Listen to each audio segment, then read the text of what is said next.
रीमा, क्या आप समझती हैं कि बार बार जब ये रिमार्क सामने आ रहे हैं और ये तासुर जा रहा है कि इलेक्शन कमीशन ऑफ पाकिस्तान ने मिस इंटरप्रेट किया सुप्रीम कोर्ट का फैसला, तो बेहतर होता कि इस मामले को पहले सो मोटो लेकर या अब भी सो मोटो लेकर क्लियर कर लिया जाए? जी शुक्रिया लीना। अदालती मामलात पे बहुत सी हमारी जो बहस होती है वो इस कदर रिटोरिकल होती है कि मुझे समझ नहीं आती कि जवाब किस तरह दिया जाए। कभी कभी हम सबका दिल करता है कि हम ये कहें कि पाकिस्तान में हम इन्वायरमेंट के साथ क्या कर रहे हैं, क्लाइमेट चेंज हो रहा है, सुप्रीम कोर्ट कहाँ है, वो कुछ क्यों नहीं करती, बच्चे जो हैं वो स्कूलों से बाहर हैं, उन्हें तालीम नहीं मिल रही, तो सुप्रीम कोर्ट कहाँ है, यहाँ पे 90% के करीब घरों में घरेलू तशद्दुद होता है, सुप्रीम कोर्ट कहाँ है। बहुत सी ऐसी नाइंसाफियां, जुराइम, ह्यूमन राइट्स वायलेशंस इस मुल्क में होती हैं। हर सवाल का जवाब और हर मसले का हल सुप्रीम कोर्ट नहीं है। सुप्रीम कोर्ट कोई ऐसी बॉडी नहीं है जो हमारी पूरी रियासत के ऊपर बैठी है, जिसके पास अनलिमिटेड इख्तियारात हैं, जो किसी जुरिस्डिक्शन, कानून, आइन पे डिपेंड नहीं करती और बस वो राइट, लेफ्ट एंड सेंटर फैसले देती रहे और पूरे मुल्क में दूध और शहद की जो नहरें हैं वो बह जाएं। सुप्रीम कोर्ट का एक बहुत स्पेसिफिक रोल है आइन में, बहुत से और इदारे हैं उनके भी स्पेसिफिक फंक्शंस हैं आइन में। हमने देखा है 2009 से 2023 तक बहुत से ऐसे चीफ जस्टिस आए हैं, सुप्रीम कोर्ट्स आई हैं, जिन्होंने इसी सोच को सामने रखते हुए हर फैसले में अपने आप को इन्वॉल्व करने की कोशिश की है, इस सोच के साथ कि वो एक तरह से हर मसले का हल जो है वो कोर्ट में तलाश करके डायरेक्शंस देंगे और सब कुछ सही हो जाएगा।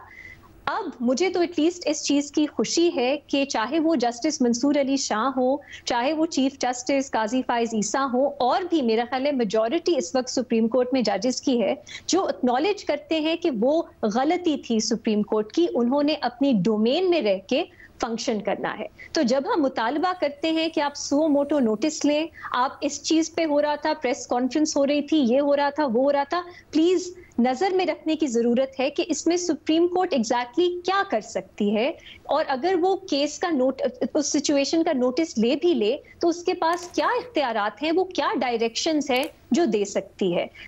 बहुत सी ऐसी चीजें हैं जो सुप्रीम कोर्ट कर सकती है, लेकिन बहुत सी ऐसी चीजें हैं जो हम मुतालबा तो करते रहते हैं लेकिन वो सुप्रीम कोर्ट की डोमेन नहीं बनती।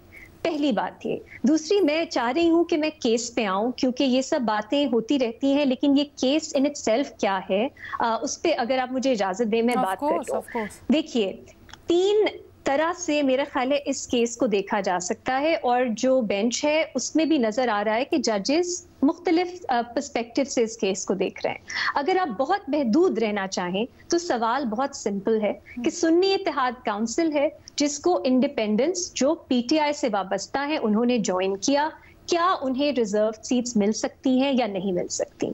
इलेक्शन कमीशन ने कहा नहीं मिल सकती, क्योंकि उन्होंने रिजर्व लिस्ट की जो लिस्ट होती हैं वो जमा नहीं करवाई, और क्योंकि उनके किसी मेंबर ने इलेक्शन नहीं लड़ा, वो एक पॉलिटिकल पार्टी नहीं है। पेशावर हाई कोर्ट ने रिजर्व लिस्ट्स पे तो फैसला नहीं किया, उन्होंने भी लेकिन उनका ये डिसीजन अपहोल्ड किया और उन्होंने कहा सुन्नी इत्तेहाद काउंसिल पॉलिटिकल पार्टी नहीं है। ये सबसे स्पेसिफिक, महदूद, लिमिटेड इंटरप्रिटेशन है इन प्रोसीडिंग्स की। दूसरा मामला जो बहुत दिलचस्प है वो ये है कि आप अब से नहीं शुरू कर सकते, आप वापस जाएं। जब इलेक्शंस हो रहे थे तो इलेक्शन कमीशन ने क्यों पीटीआई बैक्ड कैंडिडेट्स जो हैं उन्हें एज इंडिपेंडेंस तस्वुर किया? मैं आपको ये बताती चलूं, कानून में ऐसा कुछ नहीं है। आप इलेक्शंस एक्ट का सेक्शन 66 और 67 पढ़ें, वो ये कहती है कि पार्टी के कैंडिडेट्स वो होंगे जो एक डिक्लेरेशन फाइल करते हैं कि वो एक पार्टी से एफिलिएटेड है और एक सर्टिफिकेट जमा करवाते हैं जो पार्टी उन्हें देती है। इसमें सिंबल एक होने का जिक्र नहीं है, सेक्शन 67 भी इस जैसा है। मेरी राय ये है कि अगर कोई शख्स एक पॉलिटिकल पार्टी के सर्टिफिकेट के साथ और अपने जो पेपर्स हैं उसमें अपनी एफिलिएशन जाहिर करता है, वो उस पार्टी का कैंडिडेट है। यूनिफाइड सिंबल हो या ना हो उससे फर्क नहीं यानी वो इंडिपेंडेंट तस्वुर नहीं होगा। वो एग्जैक्टली, क्योंकि यहाँ पे लिखा है independent is someone who is not nominated by a political party. अगर आपको political party ने certificate दे दिया, आपने भी affiliation जाहिर कर दी, एक mutual बात सामने आ गई, आपकी affiliation, उनका सर्टिफिकेट। सो आप एक इंडिपेंडेंट कैंडिडेट मेरी नजर में नहीं है। अब प्रॉब्लम क्या हुई, जब ये प्रोसीडिंग सुप्रीम कोर्ट में चल रही थी, बार बार ये कहा जा रहा था कि अगर आप हमसे सिंबल ले लेते हैं पीटीआई की तरफ से तो हम रिजर्व सीट से महरूम हो जाएंगे। जब ये फैसला आया, मैं फिर से सुन रही थी कि कहीं मेरी याददाश्त मुझे धोखा ना दे रही हो, बैरिस्टर गौहर ने प्रेस कॉन्फ्रेंस की और उन्होंने कहा इस फैसले के बाद हमसे हमारी रिजर्व सीट्स छीन ली गई हमसे, अब हमारा हर कैंडिडेट इंडिपेंडेंट होगा। शुरू से ये कंफ्यूजन पीटीआई ने क्रिएट की, उन्होंने बार बार उसको रीइंफोर्स किया, अदालत में भी, अदालत के बाहर भी, टीवी स्क्रीन्स पे भी, कि हमें रिजर्व सीट्स नहीं मिलेंगी क्योंकि हमारा सिंबल छीन लिया गया और हमारे कैंडिडेट्स अब इंडिपेंडेंट हैं। अब ये कहा जा रहा है कि ये तो एक लीगल मसला था, मैं कहूंगी ये लीगल मसला नहीं था, ये एक बुनियादी फैसला किया पार्टी ने। उसके बाद भी सलमान अकरम राजा साहब शुरू से, to give due credit to him, वो शुरू से कहते आए कि मैं पीटीआई का ही कैंडिडेट हूँ, मैंने एफिलिएशन जाहिर की है, सर्टिफिकेट जमा करवाया है, और वो अदालत में भी यही पोजीशन लेना चाहते थे। लेकिन मेजॉरिटी ने, मुझे नहीं मालूम क्यों, ये फैसला किया कि वो एक और पार्टी ज्वाइन करेंगे। और अलीना, ये बहुत अहम बात है, जुगाड़, कि आप प्रिंसिपल पे बात नहीं करेंगे। अब बात हो रही है ना रिप्रेजेंटेशन की, वो वक्त था जब आप बात करते कि लोगों ने एक पॉलिटिकल पार्टी को वोट दिया है, उनके रिप्रेजेंटेशन का मामला है, आप जुगाड़ पे नहीं जाएंगे, एक और पार्टी को ज्वाइन करके रिजर्व सीट्स लेने के लिए ये स्ट्रैटेजी नहीं अपनाएंगे। ये आपके बुनियादी प्रिंसिपल जिसके लिए आप खड़े हैं उसकी नफी है। पीटीआई ने फिर भी ये ऑप्शन अपनाए। पहले भी मैंने इस बात का जिक्र किया, उन्हें मालूम था कि सुन्नी इत्तेहाद काउंसिल ने कोई रिजर्व सीट्स की लिस्ट जमा नहीं करवाई, उनके कैंडिडेट्स कोई नहीं जीते पार्टी के उससे टिकट से, फिर भी उन्होंने उसी पार्टी को चूज किया। अब आप फिर से कहेंगे कि ये लीगल मसला था, मेरा नहीं ख्याल, ये एक पॉलिटिकल डिसीजन था जिसने उनके प्रिंसिपल को वीकन किया। अगर ऐसा ना होता तो मैं अपनी बात करती हूँ कि मैं पर्सनली बहुत इन्वेस्टेड होती इस केस में, क्योंकि मेरी नजर में पार्टी सिंबल वाला फैसला बहुत कमजोर है, गलत फैसला है, फंडामेंटल राइट्स के खिलाफ है, और मैं चाहती कि उसकी तशरीह जो आगे चल के हो वो लिमिटेड तरह से हो, कि उसके नुकसान, जो कॉन्सिक्वेंसेस है वो लिमिटेड हो।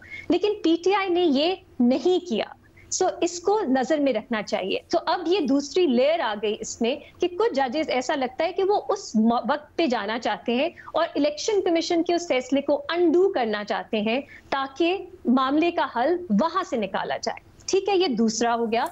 तीसरा मामला ये है कि कुछ जजेस चाहते हैं कि आप उससे भी पीछे जाएं, आप सिंबल जजमेंट पे जाएं, आप इलेक्शन से पहले सब क्या मामलात हो रहे थे उस पे सुओ मोटो लिया जाए या उस पे अदालत कोई कार्रवाई करे। अगेन अलीना, वही मेरा सवाल, उसके स्पेसिफिक क्या क्वेश्चंस होंगे जिस पे अदालत जो है अपना कोई फैसला देगी।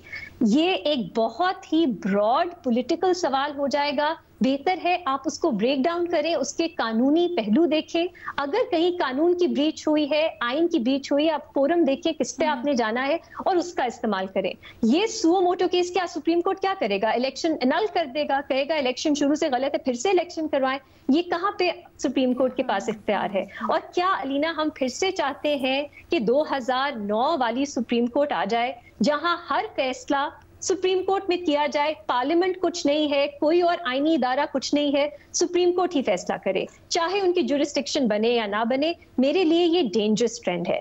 बहुत से इसमें स्ट्रॉन्ग पॉइंट्स हैं, लीगल पॉइंट्स हैं जिस पे आर्ग्यूमेंट हो सकती है। मजीद पिटिशंस आप लेके जाएं, हाई कोर्ट्स लेके जाएं, सुप्रीम कोर्ट लेके जाएं, लेकिन ये जो प्रेशराइज करता है कि सुप्रीम कोर्ट एक केस सुन रही है, हर मसले का हल वो निकाले, मेरा ख्याल है ये काउंटर प्रोडक्टिव है और ये ओवरऑल हमारी अदलिया की आजादी, सुप्रीम कोर्ट को जो थोड़ा सा लिमिट करने की जरूरत है उसको। अच्छा रीमा, आपने जो खाका खींचा उसमें से एक सवाल बता दीजिएगा जरूर।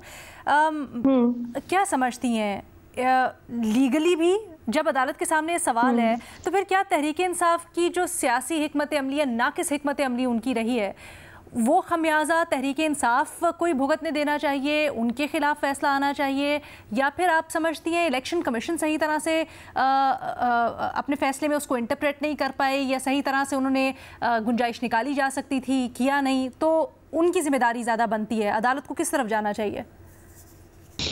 मेरा ख्याल है अदालत को तशरीह करनी चाहिए कि इसका क्या मतलब है कि आप की पार्टी के पास एक यूनिफाइड सिंबल नहीं है। जब हमने इस केस की बात कर रहे थे सिंबल वाली की, मेरा इतनी तशवीश थी मुझे इस बात की, क्योंकि किसी भी कानून में उसके रेप्रिकॉशंस दिए ही नहीं गए। तो आप क्या कहेंगे? क्या आप तसव्वुर करेंगे कि पार्टी डिसॉल्व हो गई? पार्टी अगर लिस्टेड है, उसके पास सिंबल नहीं है, तो क्या होगा? इसकी तशरीह की जरूरत है और बेहतर है कि वो जल्द आ जाए।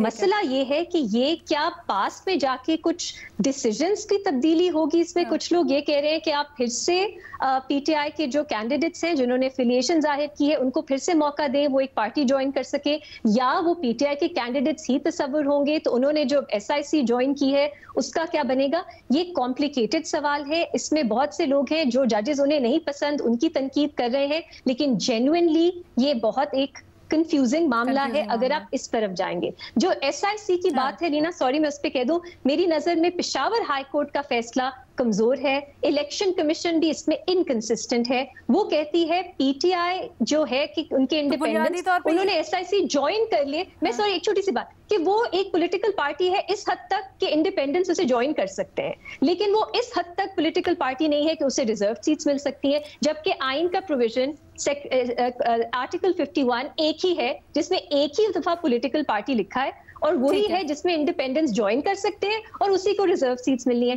तो ये कॉन्ट्रडिक्शन ईसीपी के फैसले में है। सुप्रीम कोर्ट को इसको भी सुलझाना होगा मेरी नजर। तो बुनियादी तौर पे इलेक्शन कमीशन की यहाँ पर ज़्यादा जिम्मेदारी बनती है और सुप्रीम कोर्ट को अकॉर्डिंगली करना चाहिए।